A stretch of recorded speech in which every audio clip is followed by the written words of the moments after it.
Hello guys, আমি সাবদুল্লাহ। আজ আমি রিভিউ করব ধানুষ নাগার্জুনা আর রশ্মিকা মান্দানা অভিনীত কুবেরা মুভির ট্রেলার নিয়ে। এটা হাইপ, স্টাইলিশ আর রহস্যে ভরা। কিন্তু ট্রেলার কি সত্যি ওয়াও নাকি শুধু শো অফ? চলো খোলাসা করি। ট্রেলারের শুরুতেই ইঙ্গিত দিয়েছে এটা কোনো সাধারণ ক্রাইম সিনেমা না, বরং ট্রেলারের প্রথম 20 সেকেন্ডে একটা বড় ধাক্কা। কুবেরা মানে শুধু টাকা পয়সা দেবতা নয়, এটা ক্ষমতার খেলাও। এখানে ধানুষ এক অন্ধ ব্যক্তি যার মুখে খুব কম কথা কিন্তু চোখে আগুন, একদম টাইপকাস্ট থেকে বেরিয়ে এক রহস্যময় চরিত্র। তাকে ট্রেলারে দেখে বোঝা যায় না সে হিরো না ভিলেন, শুধু বোঝা যায় সে চুপচাপ লোক কিন্তু দুনিয়াটা নাড়িয়ে দেওয়ার মতো চাল রাখে। এই গ্রে ক্যারেক্টারে ধানুষ একদম ফাটিয়ে দিচ্ছে। নাগার্জুনাও এসেছে স্টাইলিশ এবং সুপ্রিম ওয়ারা নিয়ে। তিনি কি রাজনীতিবিদ, ব্যবসায়ী না গ্যাং লিডার সেটা স্পষ্ট নয়, কিন্তু প্রভাব ফেলেছে জোরে।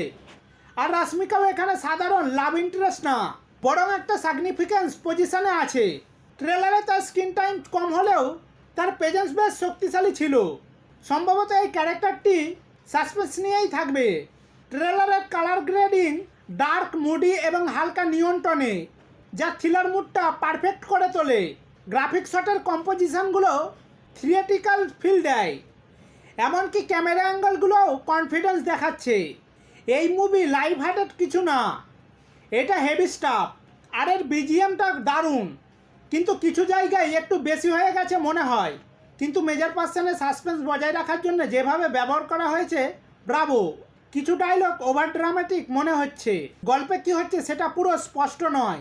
কেউ কেউ এটাকে বাজেট ও প্রোডাকশন ডিজাইন দেখেই বোঝা যাচ্ছে এটা বড় মাপের প্রজেক্ট। তো তুমি কেমন মনে করছো কুবেরা ট্রেলার দেখে? ধানুষের এই চরিত্র কি ইতিহাস গড়তে চলেছে? নিচে কমেন্টে জানাও। আর হ্যাঁ, ভিডিও ভালো লাগলে লাইক দিয়ে চ্যানেলটি সাবস্ক্রাইব করে নাও। তো চলো দেখা হবে পরের একটা মুভি আপডেটে।